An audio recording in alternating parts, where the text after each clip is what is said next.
사랑하는 형제자매님, 여러분의 삶에 하나님의 은혜와 평강이 가득하기를 기도합니다. 오늘 우리가 함께 나눌 말씀의 여정을 시작하기에 앞서 이 메시지가 여러분의 마음에 울림을 준다면 구독과 좋아요를 통해 이 영적인 길에 동행해 주십시오. 여러분의 나눔과 참여는 더 많은 영혼들에게 하나님의 지혜를 전하는 귀한 통로가 될 것입니다. 여러분의 그 귀한 손길 위에 하나님의 축복이 함께하기를 소망합니다. 우리는 살아가면서 수많은 관계를 맺습니다. 그 중에는 우리를 힘들게 하고 영혼을 지치게 만드는 이들도 분명 존재합니다. 특히 자기 자신만을 사랑하고 타인을 자신의 목적을 위한 도구로만 여기는 소위 나르시시스트적인 사람들을 만났을 때 우리는 어떻게 대처해야 할까요? 그리스도인으로서 무조건 참고 사랑해야만 하는 것일까요? 오늘 우리는 이 깊은 질문에 대한 답을 성경 속에서 바로 우리 주 예수님의 삶 속에서 찾아보고자 합니다. 예수님께서 나르시시스트적인 사람들을 어떻게 대하셨는지를 깊이 묵상할 때 우리는 놀라운 지혜와 용기를 얻게 될 것입니다. 첫째, 예수님은 결코 유해한 행동을 외면하거나 축소하지 않으셨습니다. 오히려 그분은 진실을 정면으로 마주하셨습니다. 우리 중 많은 이들이 갈등을 피하고 싶거나 좋은 사람으로 보이고 싶은 마음에 독선적이고 이기적인 행동을 애써 모른 척하곤 합니다. 하지만 예수님은 그러지 않으셨습니다. 그분은 위선적인 행동이 개인뿐만 아니라 공동체 전체에 얼마나 큰 해악을 끼치는지 정확히 알고 계셨고 그것을 분명하게 지적하셨습니다. 예수님께서 당시 종교 지도자였던 바리새인들을 향해 하신 말씀을 기억하십니까?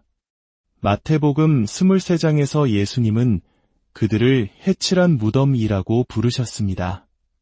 겉은 아름답게 보이지만 그 안은 죽은 사람의 뼈와 온갖 더러운 것으로 가득 차 있다는 질책이었습니다. 이 비유는 단순한 시적 표현이 아닙니다. 이것은 나르시시스트의 내면을 꿰뚫어보는 깊은 영적, 심리적 통찰입니다. 그들은 겉으로는 경건하고 위로운 척했지만 그들의 마음속은 교만과 탐욕, 이기심으로 썩어 있었습니다. 예수님은 그들이 쓴 화려한 가면 너머 텅 비고 망가진 영혼의 실체를 보셨던 것입니다. 이는 오늘날 우리에게 매우 중요한 교훈을 줍니다. 우리는 종종 잘못된 연민이나 좋은 게 좋은 거지라는 안일한 생각으로 자기중심적인 사람들의 행동을 용납하려 합니다. 저 사람도 힘든 일이 있겠지. 내가 더 노력하면 변할 거야 라고 스스로를 위로하면서 말입니다. 하지만 예수님은 우리에게 다른 길을 보여주십니다. 그분은 유해한 행동을 묵인하지도 방관하지도 않으셨습니다.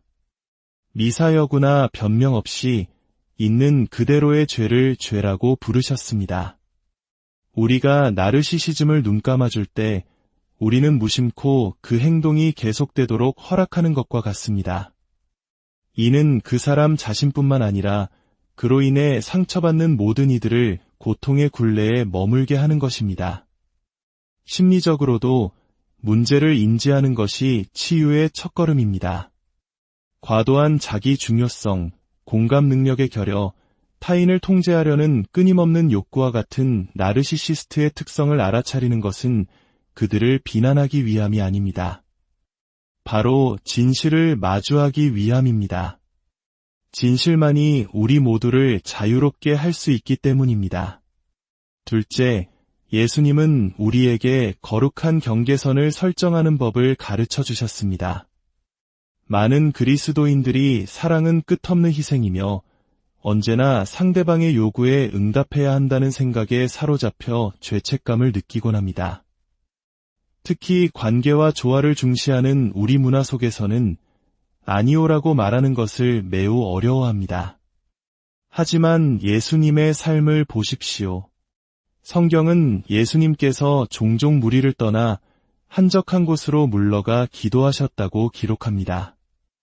누가복음 5장 16절은 예수는 물러가사 한적한 곳에서 기도하시니라 라고 증언합니다. 이것은 결코 이기적인 행동이나 회피가 아니었습니다.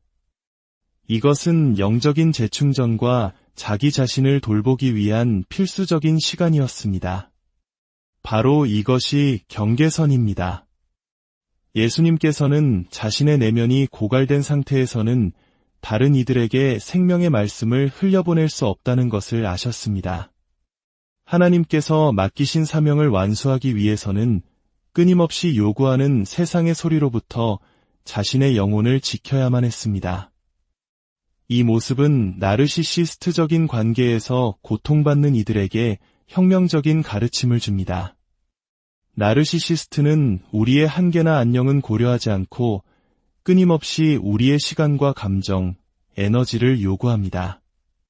하지만 예수님은 우리에게 지금은 곤란합니다. 나에게도 힘이 필요합니다. 라고 말하는 것이 괜찮을 뿐만 아니라 영적 건강을 위해 반드시 필요함을 보여주십니다. 경계선을 설정하는 것은 자기 존중의 표현이며 우리 영혼을 지키는 행위입니다. 경계선은 하나님께서 우리에게 주신 존엄성을 스스로 인정하는 용기 있는 행동입니다. 기억하십시오.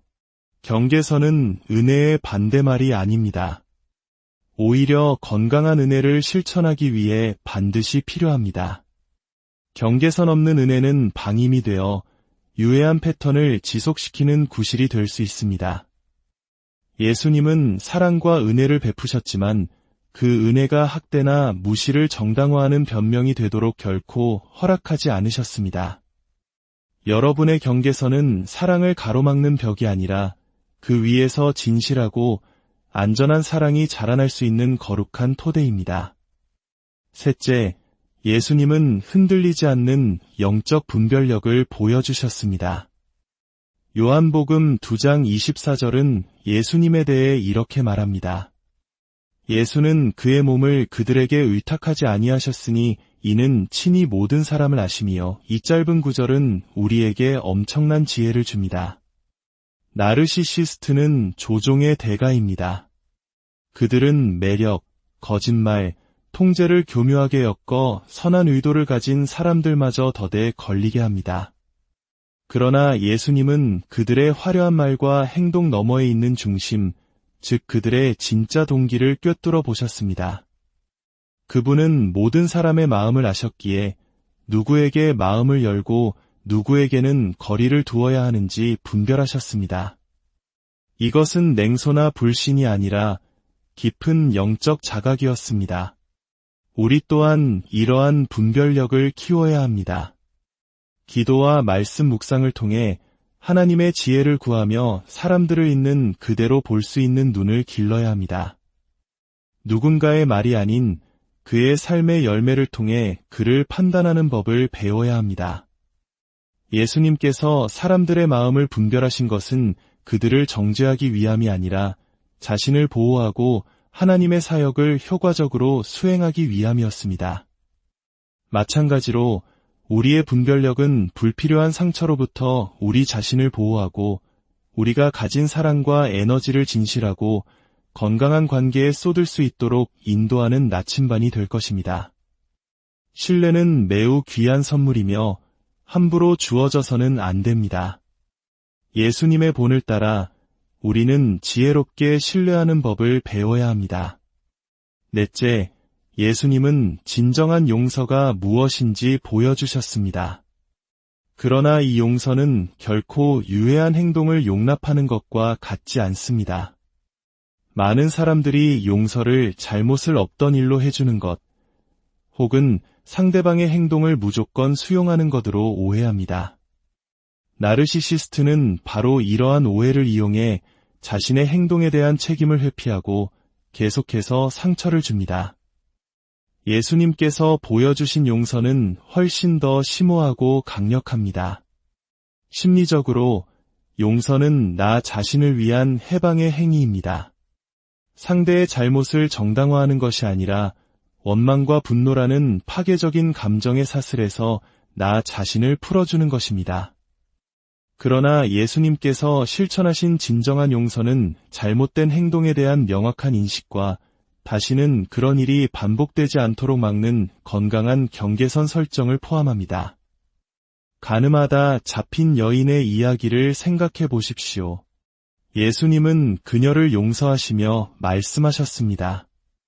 가서 다시는 죄를 범하지 말라. 이것은 조건 없는 방면이 아니었습니다. 변화를 향한 거룩한 부르심이었습니다. 이것이 나르시시스트를 대하는 우리에게 주는 중요한 교훈입니다. 책임이 따르지 않는 용서는 그들을 위한 덫이 될 수 있습니다. 우리는 마음 깊이 용서하되 동시에 이렇게 말할 수 있어야 합니다. 나는 당신을 용서하지만 당신의 그런 행동을 내 삶에서 더는 용납하지 않겠습니다. 이것은 위선이 아니라 지혜입니다. 또한 기억해야 할 중요한 점은 용서가 곧 화해를 의미하지는 않는다는 것입니다. 화해는 상방이 진실하고 존중하는 태도로 관계 회복에 임할 때에만 가능합니다. 나르시시스트가 변화의 의지를 보이지 않는다면 우리는 그들을 용서하되 안전한 거리를 유지해야 합니다. 이것이 바로 우리 영혼의 평안과 존엄성을 지키는 길입니다.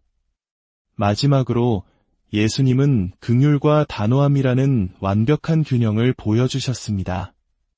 그분은 죄는 미워하시되 죄인은 사랑하셨습니다.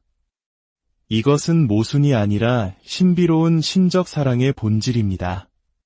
나르시시스트의 행동은 종종 깊은 내면의 상처, 버림받은 경험, 불안감에서 비롯됩니다. 이를 이해하는 것이 그들의 학대를 정당화하지는 않지만 우리가 그 사람을 악마화하는 것을 막아줍니다. 우리는 그들의 오만한 가면 뒤에 숨겨진 고통받는 영혼을 볼 수 있어야 합니다. 이러한 긍휼의 시선은 우리 마음의 분노를 누그러뜨리고 우리 자신을 위한 치유의 문을 열어줍니다. 그러나 이 긍휼은 반드시 단호함과 함께해야 합니다.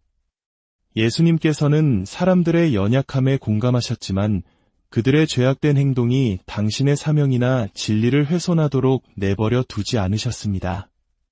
진정한 사랑은 때로는 부드럽지만 때로는 강철처럼 단단해야 합니다. 나는 당신의 아픔을 이해하고 당신의 영혼을 위해 기도하지만 당신이 나에게 해를 끼치는 것은 허락할 수 없습니다. 라고 말할 수 있는 용기가 필요합니다. 사랑하는 성도 여러분, 오늘 우리는 예수님께서 자기중심적인 사람들을 어떻게 대하셨는지에 대한 5가지 지혜를 나누었습니다.